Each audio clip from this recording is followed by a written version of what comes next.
Peut-on consommer du riz pendant Pessah? On peut ou pas manger de papouchato? Acheter Bouchado. C'est la fameuse grande question de ce Pessah 2025. Est-ce que vous pensez que le Mashiach va arriver ce Pessah? Bonjour Rav.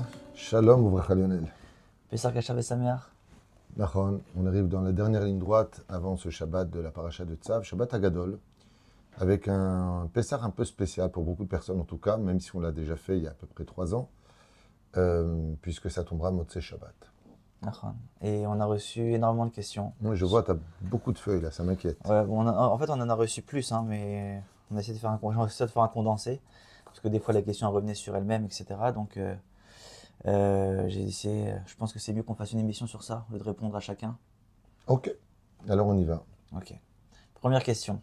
Comment cachériser un four pour Pessah? Question très originale. Si c'est un four pyrolyse qui monte à plus de 400 degrés, on le met en route une fois qu'on l'a parfaitement donc nettoyé. Après, on le met en route à 400 degrés.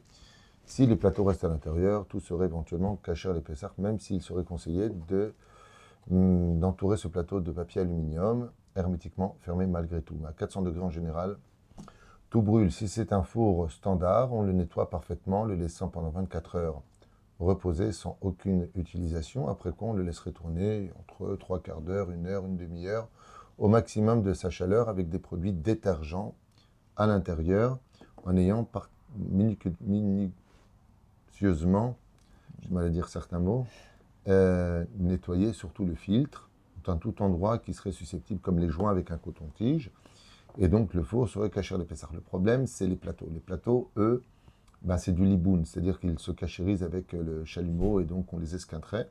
Donc le mieux, c'est d'acheter des plateaux une fois dans la vie pour toutes pour ce four-là qu'on ressortirait que à Pessah, c'est donc on a réglé le problème. Et si on n'a pas pu faire autrement, on les laisserait éventuellement dans le four à tourner au maximum de sa chaleur pour le cachériser et on l'entourait de papier aluminium hermétiquement fermé éventuellement. Merci Rav. Peut-on utiliser le même micro-ondes pour Pessah? Alors le micro-ondes, c'est un sujet à discorde entre nos poskim. Oui, réponse finale, oui, on peut le cachériser. Là-bas, il n'y a pas de problème de plateau puisque le plateau est une assiette en verre. Donc le verre, pour nous, les Sfaradim, n'a pas besoin d'être cachérisé ni pour le lait, ni pour la viande, ni pour Pessah. On peut l'utiliser pour ces 3 fonctions, pour nous, les Sfaradim. Et c'est la même chose. On le nettoie parfaitement, on le laisse pendant 24 heures sans aucune utilisation. Après quoi, on le laissera tourner pendant une demi-heure au maximum de son potentiel pour pouvoir le cachériser. Après ça, il sera caché à l'épaisseur. Ok Rav. Comment cachériser un évier en inox? Il y a plusieurs façons de faire. Donc moi, encore une fois, si vous allez selon les Ashkenazim, ils vont le nettoyer, ils vont mettre une bassine. Nous, on n'a pas besoin de tout ça puisque l'évier sert à laver la vaisselle. Donc c'est des produits détergents automatiquement de la vaisselle qui sont à l'intérieur. Pour le nettoyer, on le nettoie parfaitement à l'eau de Javel. Il est très important de verser aussi de l'eau de Javel dans le siphon pour pouvoir atteindre le hametz qui s'y trouverait et le rendre impropre à la consommation du chien. Et une fois qu'on l'a parfaitement nettoyé avec de l'eau de javel, produits détergents, enfin chacun avec sa façon de le nettoyer, on verse de l'eau bouillante, du kumkum, de l'eau froide et il est cachère l'épaisseur. Pas besoin de faire plus que ça.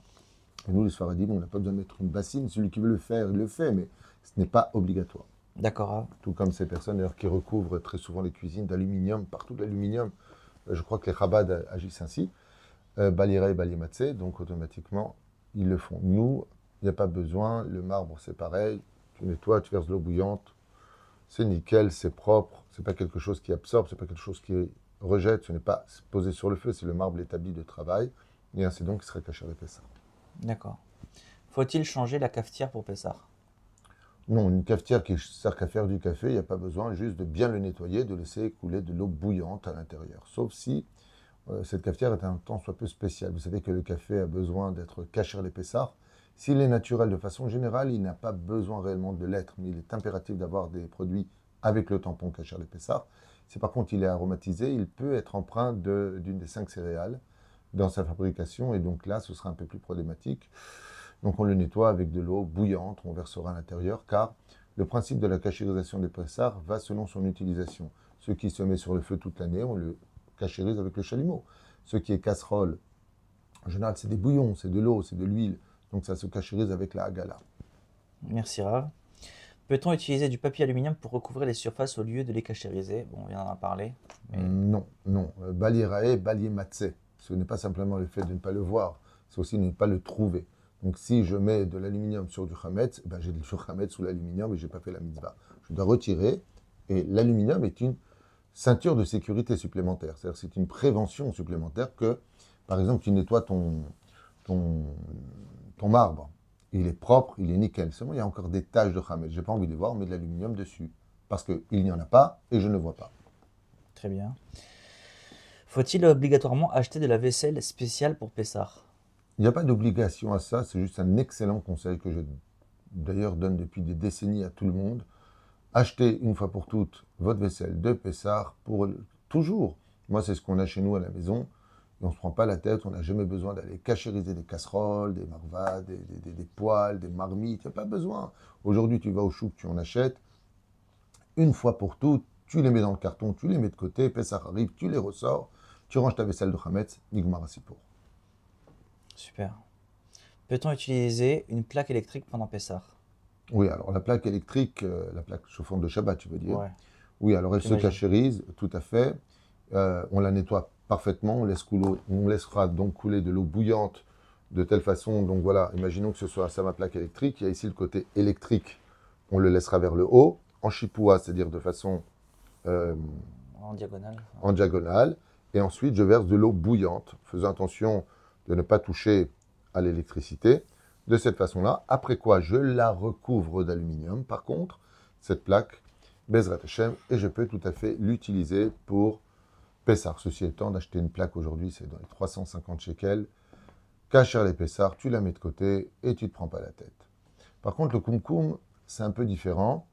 Hormis le fait qu'il faut nettoyer bien sûr sa plaque autour, hein, vous avez bien compris, avec des produits détergents. Le kumkum, il n'y a pas de problème de l'utiliser, juste on le rince, on met de l'eau à ébullition jusqu'en haut, une fois que c'est fait, puisqu'il n'y a que de l'eau dedans, il n'y a pas de problème. Juste que le couvercle, lui, est un peu plus problématique parce qu'on ne se rend pas compte dans le nez, mais on dépose des fois du chametz, comme des borécas, des pitotes, du pain, qu'on met dessus, ça peut nous arriver en tout cas. Dans ce cas-là, on le nettoie pareil, on verse de l'eau bouillante dessus, pas plus que ça, et on le recouvre d'aluminium en tant que couvercle. D'accord, Rav. Est-ce qu'on peut cachériser les casseroles en les mettant dans l'eau bouillante? Voilà. Non, toutes les casseroles, c'est par agala. Alors l'agala, c'est très difficile de se l'organiser pour nous-mêmes parce qu'il faut que l'intensité du feu soit tellement forte que l'eau soit en ébullition, vraiment à un degré de chaleur énorme, pour justement tuer les molécules et annihiler le chametz. Donc on va aujourd'hui, il y en a partout, hein, il suffit de regarder sur Internet où est-ce qu'on peut trouver la galas, vous l'emmenez là-bas et vous le trempez à l'intérieur. Sinon, si vous D'accord. faites ça chez vous, il faudra allumer les 4 feux, attendre, faut mettre une pierre, un produit. Ouais. Voilà. Ok. Que faire des ustensiles en plastique pour Pessah? Les nettoyer tout simplement. Le plastique, en général, donc on ne peut pas mettre des choses qui sont trop chaudes. Un bezebaya. De nos jours, tu sais, on est dans une période aujourd'hui où le khat pami, tout ça, ça coûte rien. Tu descends en bas pour 10 shekels, tu as 5-6 modèles différents. Voilà, ça coûte rien. Donc moi, je conseille pour les petits perroirs d'en acheter des neufs. Quoi. Je veux dire, c'est pas non plus. Maintenant, si c'est une difficulté financière et qu'on est très très restreint, on les nettoie, de l'eau bouillante à l'intérieur, nickel, et c'est bon. D'accord, Rav. Peut-on utiliser un lave-vaisselle pendant Pessah? Ouais. Il n'y a absolument aucun problème d'utiliser un lave-vaisselle, juste bien vérifier le filtre, qu'il n'y a absolument rien. On le laisserait tourner avec des produits détergents au maximum de sa chaleur et il serait cachère les pétards. Ok, je crois qu'on a passé un petit peu toutes ces cachérisations. Maintenant, on va passer sur un autre style de questions. La première, c'est sur quoi fait-on le motzi pour ce Shabbat? Oula, c'est la fameuse grande question de ce Pessar 2025. Alors, il y a plusieurs méthodes d'agir en conséquence. D'abord, il faut savoir que pour nous, les Sfaradim, alors écoutez bien, parce que là, j'ai peur que les gens vont sélectionner ce qu'ils veulent entendre au lieu d'écouter ce que dit la halacha. D'abord et avant tout, comme le ramène le Rav Ovadia Yosef dans Yechavedad, Siman, Bechelek Vav, Siman Kav Zain, de tête, si je me rappelle bien, Mishnah Brura, Kaf HaChaim, nous, les Sfaradim, on aurait le droit de manger de la matzah jusqu'à la veille de Pessah. C'est-à-dire le vendredi soir, on peut tout à fait, pour ce vendredi qui arrive à nous, les Tova V'Livracha, Shabbat Agadol, le soir à table, faire le moutzi lechem sur de la matzah. C'est tout. Le lendemain, c'est un problème. Pourquoi? Parce qu'à partir de l'aube, on ne peut plus consommer de matzah. Dans ce cas-là, ce qu'il faudra que je fasse vendredi, c'est de la matzah ou métogenet au shrouya. Qu'est-ce que ça veut dire? Ça veut dire que à partir du moment où on se lève l'aube, on n'a plus le droit d'avoir le goût de la matzah dans la bouche, puisque le soir, on va dire shechianu. Donc pour renouveler cela, on ne peut pas manger de la matzah le matin. Assour, bechlet assour. La matzah ashira, c'est-à-dire matzah au vin, matzah à l'orange ou matzah aux œufs, la bénédiction c'est boré, miné, mezonot. Donc on ne peut pas faire le moti sur de la matzah ashira. Faites attention à cela. Qu'est-ce que je fais? C'est pas compliqué. Ou je prends du jaune d'œuf et ensuite je le mets dans une quantité d'huile importante pour bien l'imbiber à l'intérieur, pour ne pas qu'il se casse. Car pour faire le moti lechem sur une matzah, il faut qu'elle soit entière. Et si j'en mets qu'une seule, elle va s'effriter, se casser. Donc j'en prends 3-4 ensemble et je les trempe à l'intérieur, le temps de les laisser bien s'imprégner. Je les mets de côté pour qu'elles sèchent. Je les mets au frigidaire pour ne pas que ça tourne.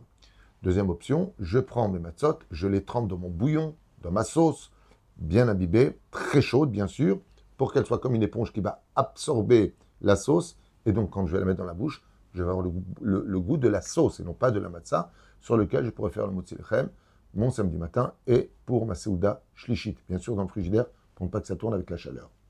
Deuxième option, c'est que le soir, alors le jeudi soir on fait l'abdikat hametz, le vendredi matin on le brûle, mais on peut encore consommer du hametz, même si la vente a été faite, car la vente rentre En rigueur. Rentre en en vigueur. rigueur, en vigueur, En vigueur. autant pour moi, en vigueur, justement, à partir du moment où le hametz nous est interdit, c'est-à-dire le samedi matin. Donc jusqu'à 10h05 en Israël, enfin, je ne sais pas en France comment ça se passe, mais en tout cas, on peut consommer dans ce cas-là de la pita. Pourquoi la pita? Parce que c'est très simple. La pita ne fait pas de miettes. Donc je les ai dans un sac, selon le nombre d'invités, je prends la quantité requise. Donc à table, je m'attable, on mange dans du jetable. Pourquoi? Parce que la vaisselle est déjà vendue, fermée. On ne peut pas sortir la vaisselle non cachère. Donc maintenant j'ai du chametz à table. Donc tu prends du chat péami. Une fois que c'est fait, tu fais un motzi lechem. Chacun mange sa pita. Évitez de laisser de la pita. Consommez-la. Le lendemain matin, on a un problème. C'est qu'à 10h05, on n'a plus le droit de manger de chametz. Donc celui qui prie au Netzachama pourra, en revenant de la synagogue à 8h30, consommer son deuxième repas de Shabbat sur la pita. Si maintenant il reste encore de la pita, pourquoi? Certaines personnes ne se sont pas levées qui étaient invitées au Netzachama. Donc ils vont prier, on peut arrêter la prière, mais ils ne peuvent plus manger de la pita. Qu'est-ce qu'on fait s'il me reste de la pita dans les mains et que je dois absolument m'en débarrasser? Très simplement, je la coupe en moins de 27 grammes, moins de kazaït, je le jette dans les toilettes, et il ne faut pas avoir peur de dire « Oh là là, m'tchet du pain, c'est honteux, ça porte malheur ». Pas du tout, c'est du chametz. Donc c'est une mitzvah de s'en débarrasser, on ne peut pas le brûler, c'est Shabbat. Je verse de l'eau de Javel dedans pour ne pas qu'il soit raoul, il a achilat kelev ou consommable, et je tire la chasse qui l'emmènera vers l'océan.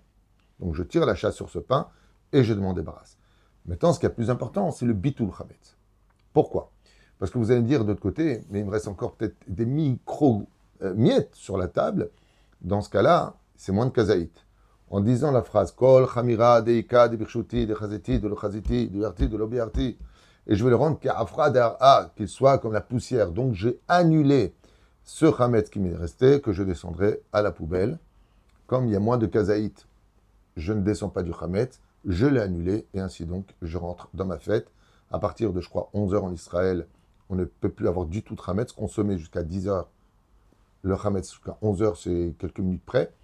Et je peux, Bezrat Hashem, ensuite faire ma seuda shlichit ou sur la matzah ashira, si je n'ai pas la possibilité d'avoir de la matzah que j'avais mis shrouya dans ma sauce préparée au préalable.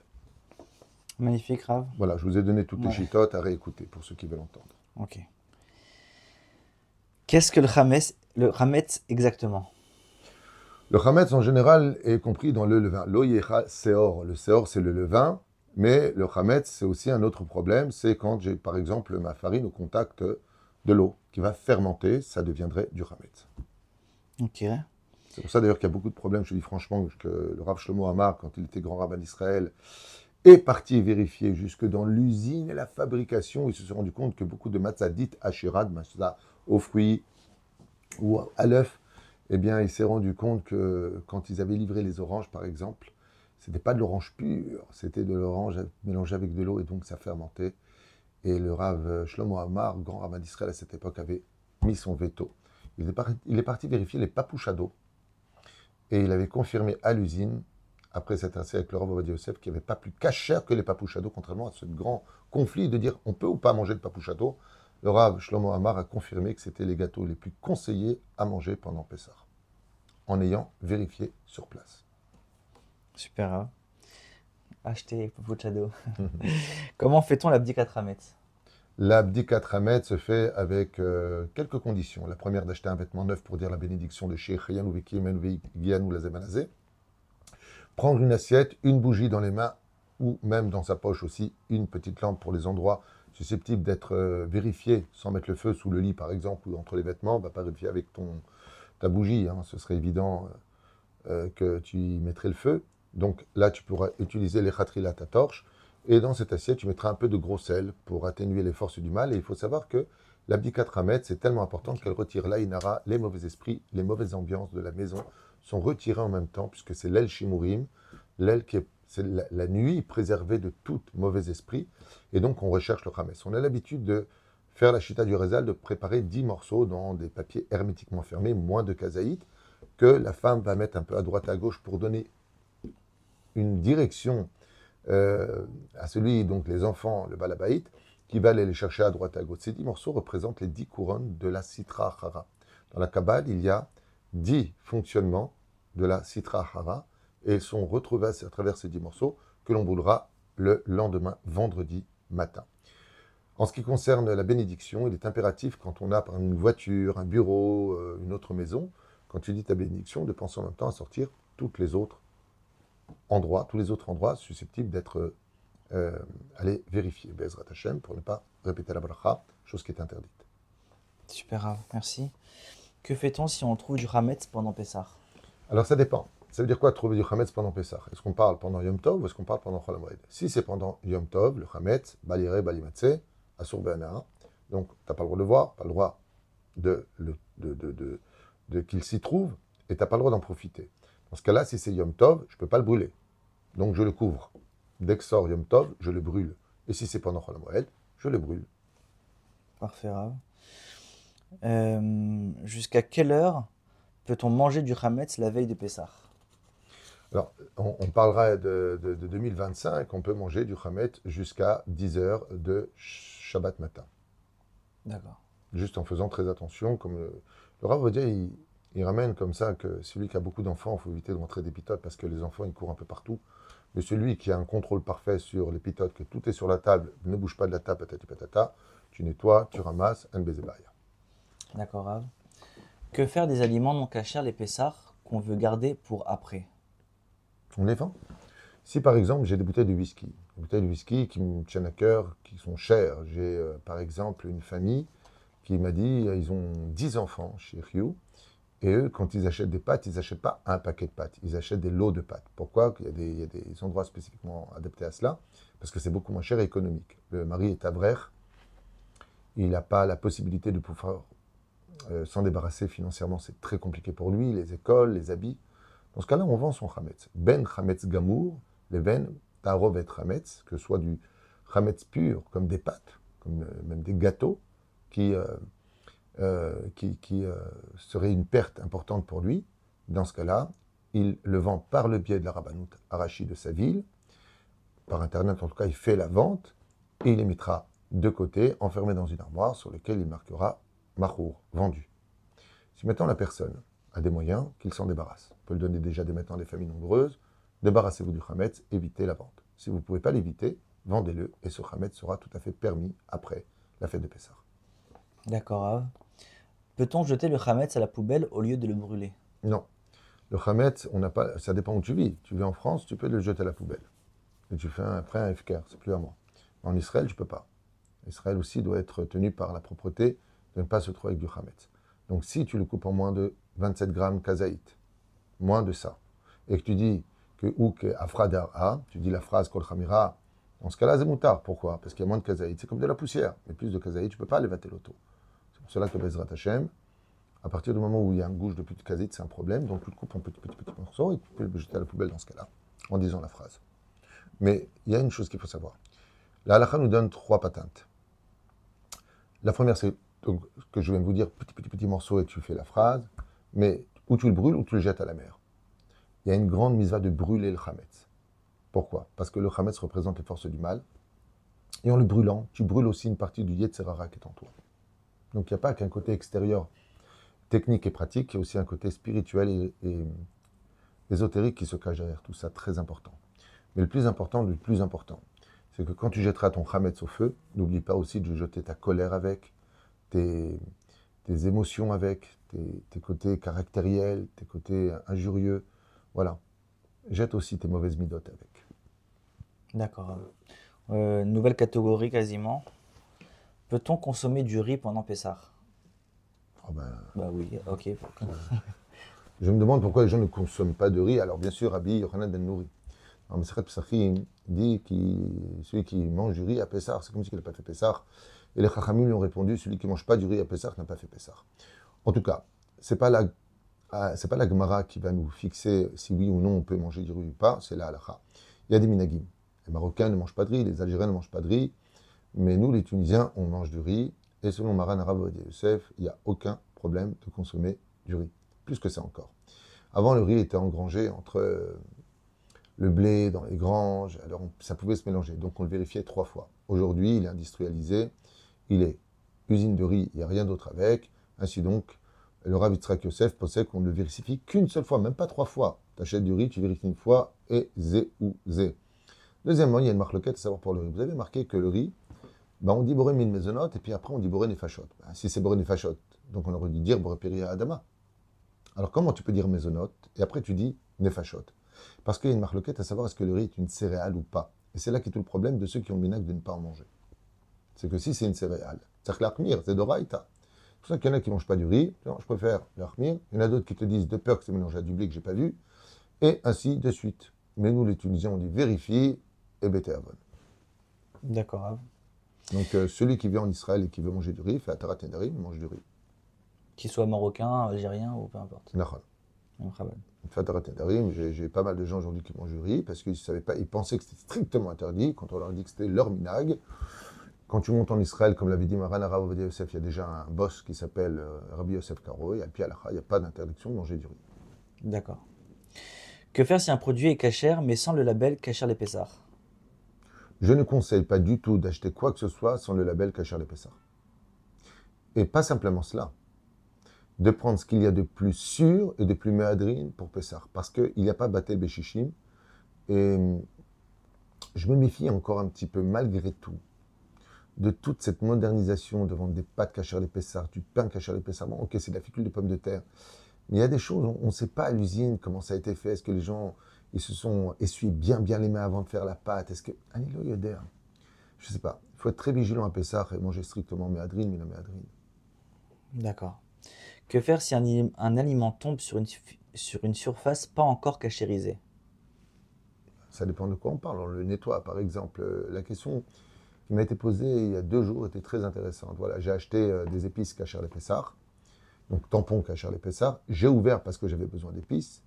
J'ai fait très attention, j'avais les mains propres, j'ai pris une cuillère propre, en plastique, j'ai mis dans ma casserole ou ma marmite, j'ai fermé hermétiquement le sac d'épices, je l'ai remis dans le carton Kasher les Pessah.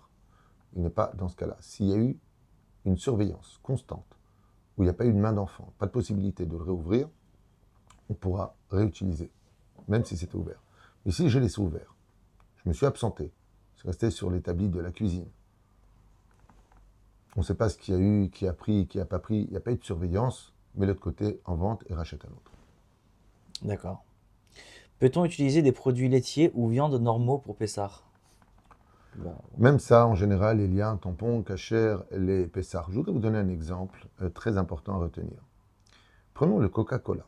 Alors, le Coca-Cola, après une vérification du grand rabbin de, je ne me rappelle plus quel bled, peut-être New York, je ne me rappelle plus exactement qui était-il, un nom très important, Posek Halacha, il a été un des seuls à recevoir la recette exacte de la fabrication du Coca-Cola. Et mitbarer que dans le Coca-Cola, il y a de l'amidon. Dans la recette, il y a du chametz. Et quand vient Pessah, cette nouvelle formule du Kasher les Pessah va éviter de mettre une des 5 céréales prescrites par la Torah. Ce qui fait que quand on veut acheter quelque chose, ne prenez pas ça à la légère, il faut le tampon de Kasher les Pessah. Si on ne sait pas, c'est le cas par exemple du Rav en Israël pour Coca-Cola, qui met pour le Coca-Cola rouge, oui, pour le zéro non. Comment il s'appelle? Rav Lando? Voilà, le Rav Lando. Pourquoi il dit non pour l'autre? Parce qu'il n'a pas la recette. Pour le Coca rouge, il n'a pas. Donc, dans le doute, on s'abstient. On s'abstient. Voilà, désolé. Est-ce qu'on peut manger dehors avec des personnes, enfin je change un petit peu la question parce qu'elle n'était pas très compréhensible. Est-ce qu'on peut manger dehors en compagnie de personnes qui ne mangent pas kasher les Pessah? D'abord, dehors où? Dans un restaurant, il faut vraiment... Non, apparemment ce serait un pique-nique d'après... Ah, tu sais, sur le Seder de Pessah, il est marqué qu'il y a 4 personnages, le Chacham, le Racha. Et celui qui mange Hametz à Pessah, sans le juger. Mais la Torah dit de lui que c'est un Racha, il est Karet. Hormis le Seder de Pessah,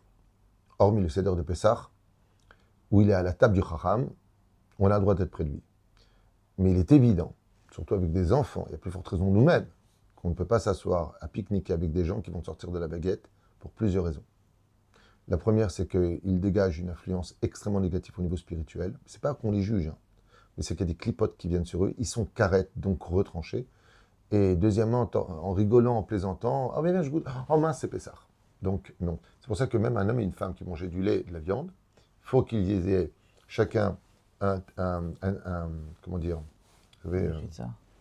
non, ce qu'on met sur les plats, un tapis de table, je ne sais pas comment on appelle ça, j'ai oublié.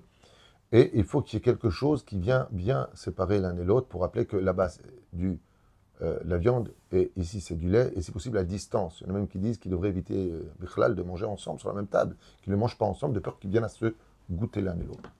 Donc, Vadaï Shelo. Je déconseille vivement de sortir, même avec papier, même ici, il le faut. S'ils ne respectent pas Pessah, qu'ils fassent ce qu'ils veulent. On n'est pas là pour juger. Mais de là à s'asseoir ensemble sur un même endroit, lui des galettes et l'autre du pain, non. Surtout qu'il aurait la misva de lui faire le reproche.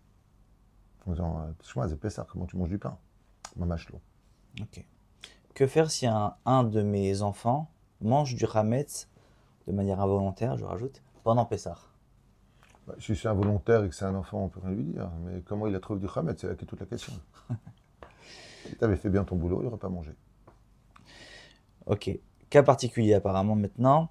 Que faire si mes médicaments contiennent du Hametz?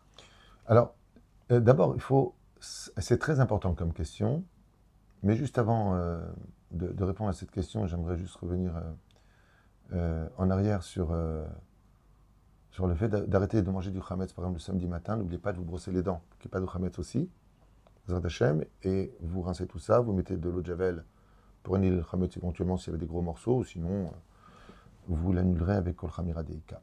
Alors, les médicaments sont un sujet très, très sérieux qui demanderait un petit peu de temps pour expliquer. Il y a des génériques. Un générique veut dire des médicaments qui sont dans la liste des médicaments Kasher Pessah. Il faut voir avec votre médecin traitant, absolument, si le médicament remplaçant le médicament que vous avez l'habitude de prendre est bon pour vous. S'il est Kasher Pessah, vous mettez à vendre ces médicaments que vous avez et vous prenez les génériques pour continuer à vous soigner. Si maintenant, il y a des problèmes plus sérieux, artériels, problèmes de cœur, problèmes de yeux, problèmes de cerveau, de ce que tu veux, et que le médecin dit non, il ne faut pas changer de traitement, ce sont ces médicaments. Même s'il y a de la ta'arovet Hametz, même s'il y a un peu de Hametz dedans, on les prend. On doit les prendre. Pourquoi? Parce que Dieu veut qu'on vive, veut pas qu'on meure. Et il s'est passé un cas terrible il y a à peu près, je crois, 3 ans, 3 ans à peu près, de quelqu'un qui a dit non, je ne prends pas mes problèmes de cœur, 1 mois plus tard, il est mort. Il les a pas pris et ça lui a coûté la vie. Et c'est bête parce que maintenant, au lieu de faire Pessah, il ne peut plus le faire. Donc voilà, il faut voir avec son médecin traitant. Ceci étant, le Rav Ovadia explique que les médicaments qui sont Tarovet Hametz, de toute façon, ils ne sont pas Raoul Achilat Kelev, il n'y a pas de goût, c'est pas agréable. Voilà. Mais si maintenant, il va prendre un médicament, il ne peut pas le changer, il n'y a pas qu'à Kasher les Pessah, il doit impérativement le prendre pour sa santé. Qu'il a du goût, on n'a pas le droit d'en profiter, il s'efforcera de manger par exemple dans une salade verte, qui change le goût pour ne pas en profiter. Et ainsi donc, il pourra le prendre. Voilà. Sinon, dans le cas échéant, quelqu'un m'a posé la question pour les vitamines. c'est pas vital, c'est utile, ça aide. Mais il y a des génériques qui permettront de pouvoir agir en conséquence. Moi, par exemple, je prends de l'L-troxine pour ma thyroïde. Bon, ben, c'est absolument, il n'y a rien à sucer, c'est pas bon, c'est un cachet blanc. Les autres sont faits de la même molécule et je dois absolument les prendre pour ma thyroïde, sinon je risquerais un dysfonctionnement du corps humain. Dans ce cas-là, j'ai le droit de les prendre. J'avais vu avec mon médecin, Ok, Rav. Peut-on se maquiller ou utiliser du dentifrice pendant Pessah? oh, bah, c'est déjà plus agréable pour celui qui est en face. Donc oui, on peut tout à fait, pour les femmes, hein, bien sûr, aujourd'hui il faut préciser, une femme n'a pas la mitzvah d'être laide, au contraire, elle doit s'embellir pour son mari, elle doit se sentir bien aussi dans sa vie. Donc le maquillage n'a pas de problème parce que les chiens ne les consomment pas, c'est pas digne du palais du chien, c'est-à-dire le chien qui mange tout en général, il s'en approche pas, donc tout ce qui est cosmétique dans ce domaine, ou pommade, n'a pas besoin de Hercher, dans l'absolu. Et le deuxième, c'était, tu m'avais dit Se brosser les dents, dentifrice. dentifrice. Par contre, le dentifrice, c'est préférable de prendre du dentifrice. D'abord, c'est bon, le goût est bon, donc il y a un problème d'anara. Et puis après ça, on en profite, quoi. Donc il faudrait qu'il soit caché à l'épaisseur. D'accord. Euh, ouais. Peut-on voyager pendant Pessah? Oui, il n'y a pas d'interdit de voyager pendant Pessah. Par contre, il y a un gros problème, il serait temps qu'on en parle une fois pour toutes. Ce sont les gens qui quittent Israël pour arriver le lendemain de Yom Tov de Pessah en Chutz Laaretz. Et malheureusement, les gens ne sont pas avertis, mais ils n'ont pas le droit de faire ça. Les gens n'ont pas le droit de voyager quand c'est Yom Tov en France. En France, c'est 2 jours, ici c'est 1 jour. Résultat des courses, par exemple, Motzei Chag tombe dimanche soir, pour nous en Israël. En France, ça tombe lundi soir. Et la personne arrive à l'aéroport Charles de Gaulle, par exemple, il veut arriver là-bas. Selon la halakha, il n'a pas le droit de sortir de l'aéroport jusqu'à la fin de la fête. Et les gens ne font pas attention à ça, ils prennent leur billet d'avion sans regarder les dates. Résultat, ils enfreignent Yom Tov des Galouyot, Vemezalzeli Mechag. Ils font un zilzoul de la fête. On n'a pas le droit, même si on fait 15 jours en Israël, de profaner Yom Tov des Juifs de diaspora en public. Dans ma chambre, oui. Ça veut dire que maintenant, imaginez que je sois en France pour faire les fêtes de Pessah. Moi, j'ai fini, je fais ma Havdalah sur le vin dimanche soir. Le lendemain, ma prière est différente d'eux. Eux, ils refont la Haggadah, mais j'ai le droit dans ma chambre personnelle d'allumer mon portable et de donner un coup de fil en Israël, comment vas-tu, par exemple. De prendre des nouvelles ou de regarder mes courriers. Dans la chambre, mais pas devant eux. Et surtout pas en public. C'est pour ça que le deuxième jour de la fin de la fête, on remet les tefilines. Tandis qu'eux, ils sortiront la fête dimanche soir. Je parle de Shivit de Pessah, la fin de Pessah. Donc on met les tefilines. Mais les tefilines, je mets chez moi à la maison, je ne vais pas prier, sauf si j'ai un minyan d'Israélien. Vous voyez ce que je veux dire? C'est très important de ne pas oublier ces lois, qu'on n'a pas le droit de les chalel, Yom Tov, Sheni de Galuyot, Batsibour. Et malheureusement, les gens ne font pas attention à ça par manque de connaissances ou manque de vigilance, n'ayant pas vérifié les dates. Et dans ce cas-là, ils ne pourraient pas sortir de l'aéroport jusqu'à la fin de la fête. D'accord, Rav. Comment bien vivre Pessah quand on est seul? Il est impératif de chercher à se faire inviter, de demander à être invité, de voir s'il n'y a pas des Pessah communautaires.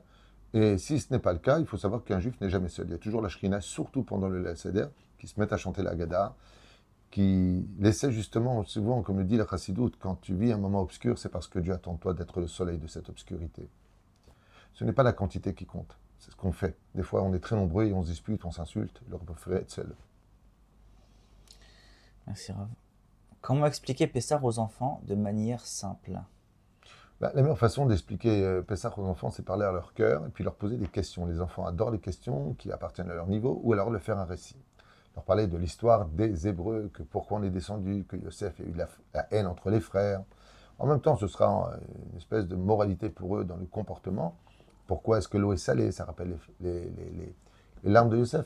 Mais tu sais, encore une fois, ça dépendra beaucoup de l'âge de l'enfant. Aujourd'hui, ils donnent des agadotes avec des dessins qui expriment certaines choses. Mais il y a une grande mitzvah, Bigatra Levin Chabayom de raconter à ses enfants, ce que je me suis joué de l'Égypte, tu dois le raconter, fais ton travail. Car il faut savoir que le remède, la ségoula du récit de l'Agada de Pessah et de ce qui s'est passé en Égypte, réavive, que tu le veuilles ou pas, la émouna dans le cœur de chacun de nos enfants. D'accord, Rav. Posez des questions à vos enfants, ils adorent ça. Vous regardez le quiz qu'on a fait l'an dernier, l'année d'avant, vous avez peut-être 150 questions sur Pessah. Vous en notez avant la fête, et puis voilà qu'à table, vous leur proposerez, Bezrat Hashem, de faire des questions-réponses sans les humilier. S'ils n'arrivent pas à trouver, vous donnez tout de suite la réponse pour ne pas qu'ils se sentent gênés. Ok. Pourquoi mange-t-on de la matzah et buvons-nous 4 coupes de vin pendant le seder? C'est une bonne question. Il faut savoir que la matzah, d'abord, a un titre spécial dans le Zohar. Elle s'appelle Darvayata, ça veut dire D'Azvaata, pardon. C'est la matzah de la Rifoua. Deuxièmement, dans son domaine spirituel, le créateur du monde met une épice qui s'appelle la Emouna. Le Gaon de Vilna explique, comme le dit le Zohar Kadosh, justement, qu'elle guérit aussi le corps humain. Donc c'est très important de manger de la matzah, et c'est la mitzvah de la manger. Shiva Temim Tochol Matzot. Il y a une mitzvah de la Torah, qu'on met les tefilines, de manger de la matzah. Cette matzah qui nous a fait sortir Bechipazon pour dire que quand viendra la Géoula, elle viendra de façon précipitée. On n'a pas eu le temps de, soi-disant, ça se discute, laisser le temps de la. Parce qu'on est sorti à l'aube. Et la Makkah a eu lieu Bechorot la nuit. Chatzot là, on est sorti. Alors, comment on peut dire qu'on n'a pas eu le temps? C'est un peu bizarre. Mais en réalité, c'est pour dire que la Géoula viendra de façon assez précipitée, car le levain représente le Yetzerara, et que la matzah inclut la mida la plus précieuse aux yeux de Dieu, l'humilité. Ah donc, on en mange. Et la deuxième question? Et le 4 coupes de vin. Et les 4 coupes de vin, justement, représentent alors beaucoup de choses. Il y en a qui vont te dire, les 3 matzot, c'est Avraham, Tzrak, Yaakov, les quatre coupes de vin, c'est Sarah, Rivka, Rachel et Léa, mais ils représentent les 4 enfants, ils représentent les 4 léchonotes de la libération, je viendrai vous sortir, vous sauver, voilà, on les a toutes dedans. Et en même temps, elles correspondent à un seder très précis, c'est le premier kiddush, à la fin, ensuite troisième, et pour finir avec les Hashem le Hallel. La 4e coupe de vin, Alpi Kabbalah, elle représente Yudke Vavke. Enfin, il y a tellement d'explications qu'on a fait dans les cours que vous aurez de quoi dire. D'accord. Est-on obligé de lire toute la Haggadah ou peut-on résumer? Alors, c'est une très bonne question, contre toute attente. Il faut lire absolument toute la Haggadah. Seulement, si on se retrouve dans une situation où les gens ne comprennent rien, ils ne sont pas du tout dans le move, et puis on est très nombreux, et ça s'est passé quand il y a eu la alia des Juifs de Russie, où ils se sont retrouvés à 2800 personnes comme ça dans un grand hangar la veille de Pessah, et ils ont dit les 3 mots qui correspondent à toute la Haggadah. Donc Pessah, Matzah ou Maror. Et ils ont mangé. Voilà. Donc ça c'est dans un cas d'extrême force majeure. Mais par contre, si on voit qu'à table on est assez fatigué, on peut accélérer un tant soit peu la Haggadah de Pessah. Ce qui compte c'est de la comprendre. Donc faire un synopsis explicatif de chaque chapitre pour que les personnes qui ne comprennent pas l'hébreu puissent vivre la Haggadah et non pas l'entendre. Surtout qu'ils ont l'obligation de la savoir et de comprendre ce qu'il dit. Sinon, c'est pas la récitation. Mais le plus important, c'est l'ambiance, de chanter, de faire ce qu'il y a à faire, et puis d'aller à son rythme. Ezrat Hashem, c'est une fois dans l'année pour une meilleure année. Il faut savoir que si la maison est strictement cachée les Pessar, que l'ambiance est belle, que la Gada est chantée, Kol Amar bel et saper bitseat mitzrem arezem mishubar, de prendre un peu son temps, de donner un peu d'explication à la Gada de Pessar. Vous savez, le créateur du monde, ce qu'il fait. Alors, quand tu regardes un film qui va faire perdre 1h30 de ta vie, tu prends le temps, et quand il s'agit de raconter tout ce que tu me dois, parce que si je n'avais pas sorti du pays d'Égypte, tu serais encore esclave à prendre des coups de fouet. Ouais. Et comme je l'ai dit d'ailleurs, je pense qu'il n'y a que les otages qui sont dans les tunnels du Hamas qui peuvent vivre la Géoula aujourd'hui. Et j'espère qu'ils sont sortis tous, si Dieu veut, de l'enfer dans lequel ils vivent pour fêter la fête de Pessah avec leur famille en bonne situation, bonnes conditions et une bonne réfoua. Amen. Et ça peut être une question aussi pour nos soldats. Est-ce qu'on peut résumer la Haggadah? Ceux qui sont en Shmira. Oui, alors pour les soldats qui seraient par exemple sur le terrain, ils diraient Pessah, Matzah, Maror, et ils auraient fait leur Haggadah en cours. Les femmes sont-elles obligées de faire le seder comme les hommes? Oui, elles sont sorties du pays d'Égypte, elles doivent absolument faire tout, y compris la Haggadah. Seulement, contrairement à l'homme qui aurait raté un mot, il devrait revenir en arrière. La femme, si elle a raté ou elle a un peu fait ça, on dirait un chouïa, elle a raté, elle ne serait pas obligée de revenir. Et c'est pour cela que la femme, si elle prend la parole en lisant la Haggadah de Pessah devant le mari, les enfants, donc elle peut y participer, bien sûr. Mais il y a une marloquette, est-ce qu'elle sort les hommes Yedechova? Il y en a qui disent oui, il y en a qui disent non. Donc il faudra que les hommes lisent à voix basse la Haggadah pendant que l'épouse, ou la maman, ou la grand-mère lit la Haggadah, ou la jeune fille. Allez, à toi maintenant, Bezrat Hashem, Lévia, vas-y, nous lis un petit peu. Dans ce cas-là, il faudra quand même que les hommes lisent la Haggadah et l'expliquent, si c'est possible que le Baal Habayit, le maître de maison, commente un peu l'Agada, ou le fils qui a étudié un petit chidouche à droite, à gauche, pour justement éveiller, hormis les 4 questions obligatoires de l'Agada de Pessah, éveiller un petit peu l'ambiance sympathique pour cette soirée si exceptionnelle où la Shekhinah elle-même descend sur chaque table juive. D'accord. On a reçu aussi cette question. Que faire si on n'a pas les moyens d'acheter tout ce qu'il faut pour Pessah? Alors il y a Kimcha d'Episra qui est une mitzvah très importante, que chaque juif se doit d'accomplir avec ses moyens, grands, petits, même 10 euros, même 20 euros. Aujourd'hui, ça coûte très cher, on se doit de s'efforcer d'agir en conséquence, mais par exemple, prenons le zro à l'épaule, elle coûte dans les 40 shekels à Osherad, un boucher, il nous l'a vendu 100 shekels, c'est quand même beaucoup d'argent pour un seder de Pessah. Dans le cas où je n'ai pas trouvé, eh bien je peux mettre une pâte de poulet ou une aile de poulet en guise de remplacement, ou un petit morceau de viande en guise de remplacement. Et si je n'ai pas, je me dois de voir le rav de communauté. Nous écoutez, voilà, la situation est telle qu'aujourd'hui, je n'ai pas de quoi avoir le seder de Pessah. Et j'espère que chaque rav de communauté prendra sa responsabilité de trouver des personnes qui veulent prendre la mitzvah, prendre le mérite, et non pas penser aider. Bon, allez, je vais aider. Non, peut-être rien du tout. C'est celui que tu aides qui te donne le mérite de pouvoir aider. Et comme tu le sais, je crois qu'il n'y a pas une plus grande bénédiction d'être celui qui donne et pas celui qui prend. Donc merci Rav. Une femme enceinte ou une personne âgée doit-elle obligatoirement boire les 4 gouttes de vin? Oui, âgée ou femme enceinte, oui. Maintenant, s'il y a un problème de danger physique ou maladie, non. Mais elle peut prendre du jus de raisin dont la bénédiction serait Borépiré à Geffen. Une femme qui m'a posé la question au Shabbat, est-ce que je peux prendre du vin blanc Moscato? Elle préférait. Donc, premier verre, elle m'a dit, ok, du rouge, mais le deuxième, troisième, quatrième, je préfère. Oui, il n'y a pas de misère de souffrir. Même si le mieux, c'est de prendre du vin rouge, et non mévouchal, si possible, pour ne pas rentrer dans la marloquette. Et si maintenant la personne ne peut vraiment pas, alors elle s'efforcera de boire au moins les 86 mg. Alors d'ailleurs, c'est millilitres. D'ailleurs, c'est très important de savoir que les gens ils prennent souvent des grands verres, ils remplissent et ils boivent. On ne t'a pas demandé de boire tout ça. Il faut prendre de quoi Belo Dougma, Reveit Yain.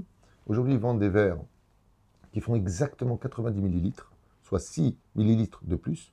Bah, c'est le petit verre, tu le bois sur le côté gauche et tu as fait la mitzvah. D'accord. Combien de temps a-t-on pour manger la matzah pendant le seder? Alors, Shiuran. oui, alors, c'est une bonne question aussi, mais je voudrais juste revenir un petit peu en arrière. Si tu m'as parlé d'une femme enceinte qui pourrait vraiment pas, qu'elle s'efforce de prendre une toute petite goutte. Si vraiment la personne ne peut vraiment pas, une petite goutte. Et ce sera pareil pour la quantité de matzot. Il y a kazaït, selon Shulchan Aruch, pour nous les Sfarad, c'est 27 grammes. Il y a, selon le Rambam, 18 grammes. Si une personne ne peut vraiment pas, elle a le droit de mouiller pour les Sfaradim, sa matzah. Il n'y a pas de problème de matzah shrouya, même dans son soki, même si c'est sur le feu. Nous, les Sfaradim, on n'a pas de problème en disant, comme vont le dire les Chabad, par exemple, oui, mais si c'est pas cuit, alors la matzah shrouya, elle risquerait de l'ahmitz, elle deviendrait chametz. Nous, les Sfaradim, on n'a pas ce problème. En bichoul achar bichoul, à partir du moment où j'ai ma matzah qui est arrivée sèche chez moi, je peux la casser. Nous, les Sfaradim, on peut la mettre dans le bouillon, on peut la mettre là où on a à la mettre, par rapport à cela. Les personnes qui en font dedans, par exemple, c'est difficile pour eux de la manger parce qu'elle est trop sèche, problème de digestion et autres, ou problème de gencive. On a le droit de mouiller sa matzah sous l'eau et ensuite de la laisser sécher, elle deviendra plus molle, ou prendre une matzah yéménite, qui est comme du pain, quelque part, qui facilitera sa consommation. Il y a un din de ce qu'on appelle Kedin Achilat Peras, c'est-à-dire qu'à partir du moment où je fais le motzi lechem ou que je mange ma matzah, mazé à motzi lechem, Achilat Pras, c'est pour un motzi lechem, c'est pas pour le korer. Je prends le temps que je veux, c'est juste pour le motzi lechem. Juste pour le motzi lechem. Qu'est-ce que tu fais? Tu le manges, Achilat Pras. Il y en a qui disent 4 minutes et demie, 7 minutes et demie, 9 minutes et demie. 7 minutes et demie, tu peux aller jusque-là, tu as amplement le temps de la manger, doucement mais sûrement. Surtout qu'une matzah ronde, matzah shmurat, qui est impératif de manger pendant le seder de Pessah, au moins le premier jour, tout le monde mangeait de la matzah shmura, avodat yad, minaktsira ve'ad la tzalachat, hommage depuis sa fabrication jusqu'à ce qu'elle vienne sur votre table, sur la surveillance impérative de sa cacheroute.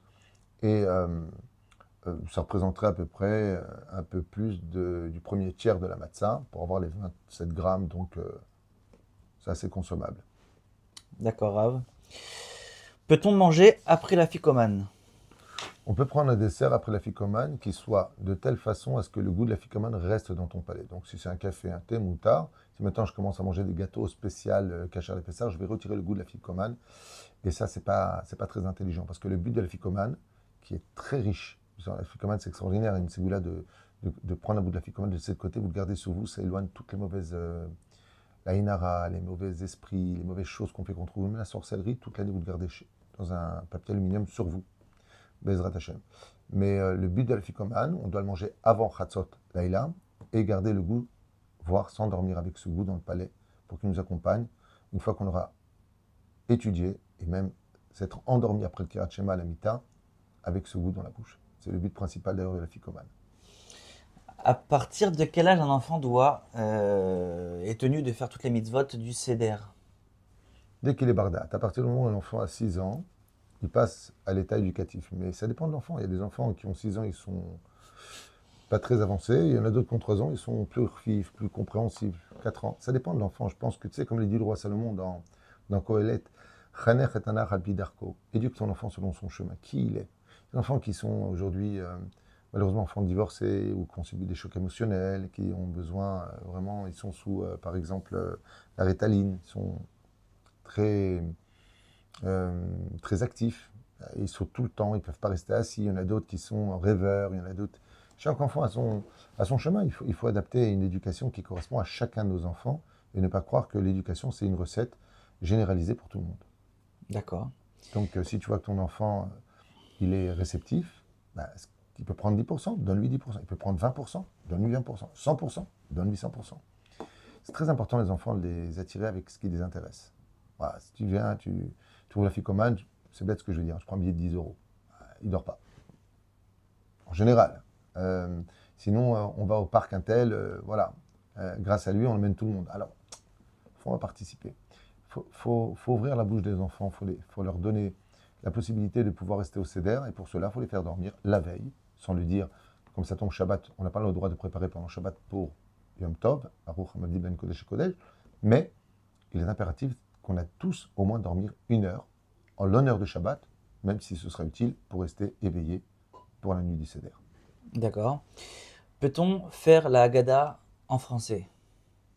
Si on ne comprend pas, dans l'absolu, oui. Mais il y a un lien de commencer la Haggadah en araméen. Parce que les anges comprennent le français, mais ne comprennent pas l'araméen.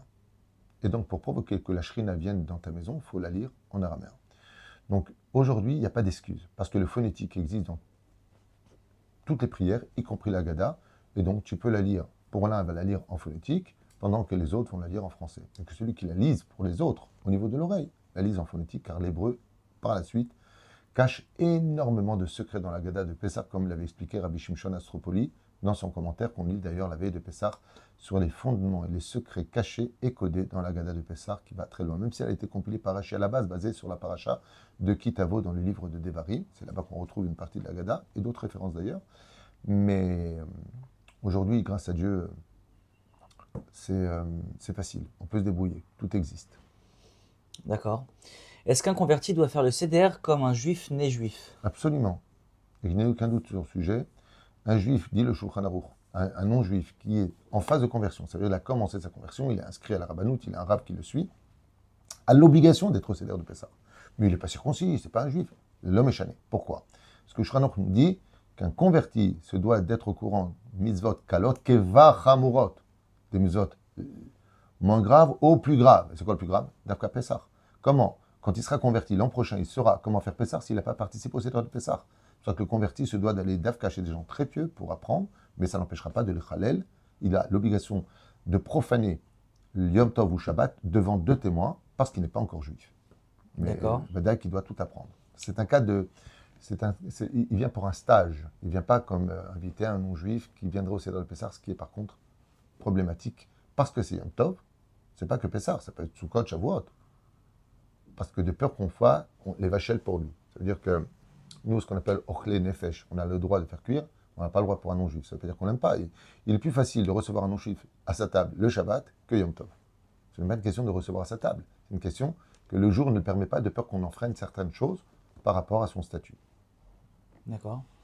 Surtout que c'est l'heure de Pessah, je veux dire, on parle de la naissance du peuple d'Israël, que Dieu a vengé Israël des non-juifs qui les ont asservis. Je veux dire, c'est peut-être pas trop l'endroit idéal.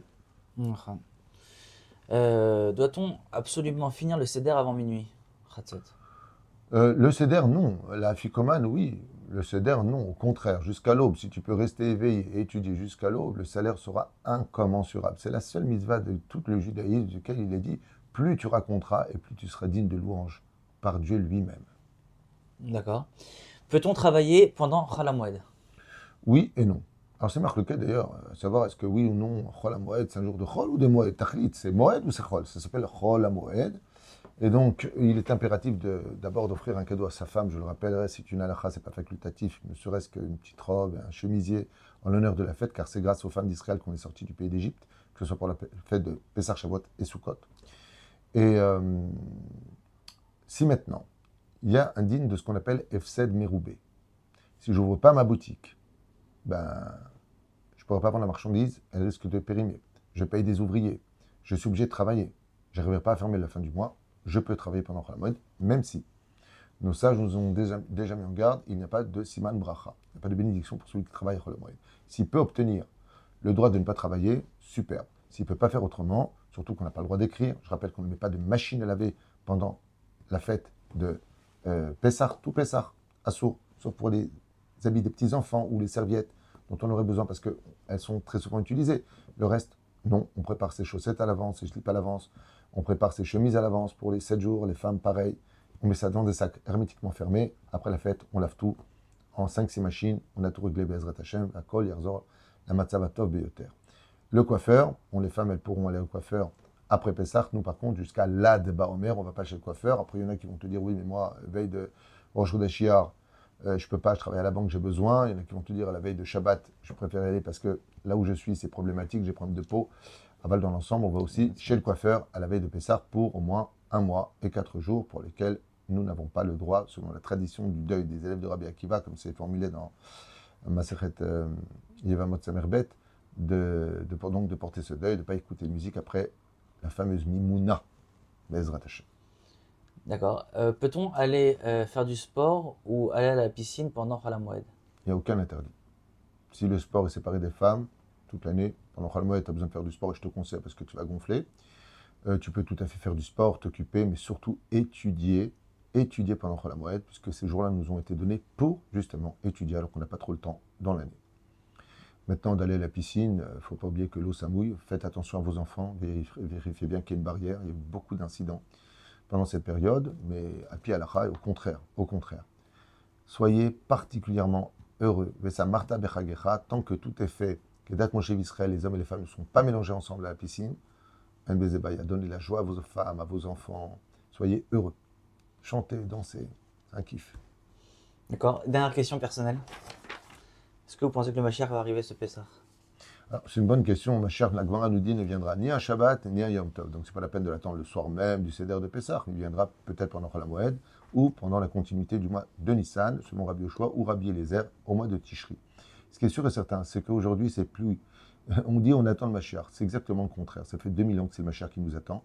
Tant qu'on n'aura pas enlevé cette haine que nous avons les uns sur les autres, ce lachonara, ce mot tishemra, ce comportement dans les foyers où on s'énerve, on s'insulte, on se souhaite des dégâts les uns pour les autres. On fait très bien le travail de nos ennemis avec notre bouche. C'est pour ça que Pessah, c'est la bouche qui se rééduque à parler, c'est la fête de la bouche. Et comme tu le sais très bien, le mot karpas qu'on trempe dans le sel qui rappelle la haine des frères sur Yosef qui s'est mis à verser ses larmes tellement amères, vient nous dire karpas klal rishon pesagour, qui veut dire klal rishon, première généralité, ferme ta bouche. Le jour où on fera un Pessah, on sera tous à table. Alors, personne toxique, encore une fois, je sais que je suis pathétique avec ça, mais il y en a de plus en plus des personnes inassociales, des personnes qui ne savent pas faire autre chose que de critiquer, que de descendre, que d'humilier, que de piquer. C'est compliqué, il faut s'éloigner. Mais ça ne donne pas le droit de haïr. Prie pour que Dieu change son cœur de pierre en cœur de chair, comme c'est marqué dans Yecheskel, 36e chapitre. Je palel pour toutes les personnes qui sont atteintes de toutes sortes de pathologies, d'agressivité, de mal de vivre, de malades des nerfs, il n'y a pas besoin d'aller loin, ou extrêmement sensibles, qui vont donner des formulations exagérées à des situations qui, dans le rationnel, pouvaient se résoudre avec un sourire, par exemple, au lieu de s'énerver constamment. Donc il faut savoir une chose, c'est pas nous qui attendons le Mashiach, il faut arrêter avec ces slogans, c'est lui qui nous attend et je peux te dire qu'il a plus envie de nous libérer que nous demandons la libération et le Beth Amikdash. Il faut, Bezrat Hashem, qu'on fasse une grande teshuva sur ça et dire à Dieu, crier de tout notre cœur, Hashem, stop, on arrête nos bêtises, on va prendre sur nous la mitzvah de nous renforcer dans la teshuva, de tous s'aimer les uns les autres, même si on ne s'entend pas, on s'éloigne, on ne se critique pas. On s'éloigne, pas une mitzvah de manger ensemble tous les jours. Et tu verras Bezrat Hashem, un changement extraordinaire. Dieu n'attend que ça que de se dévoiler. Lui, il est resté SDF depuis 2000 ans. Tu crois qu'il n'a pas envie de retrouver sa maison, de retrouver ses enfants? Dieu a créé le cœur et les sentiments. Il les a créés. Crois-tu qu'il est bien là où il est? Non. Si une maman et un père se languissent leurs enfants, à plus forte raison le Créateur du monde qui a créé la famille d'Israël. Merci beaucoup, Rav. Bakasha. Pessah Kashav Sameach. Rien n'est mort. J'espère avoir été clair. Joyeux anniversaire. Oui, aujourd'hui c'est mon anniversaire. Joyeux Le 8 du anniversaire. mois de Nissan. Toda Rabba, que Dieu vous bénisse.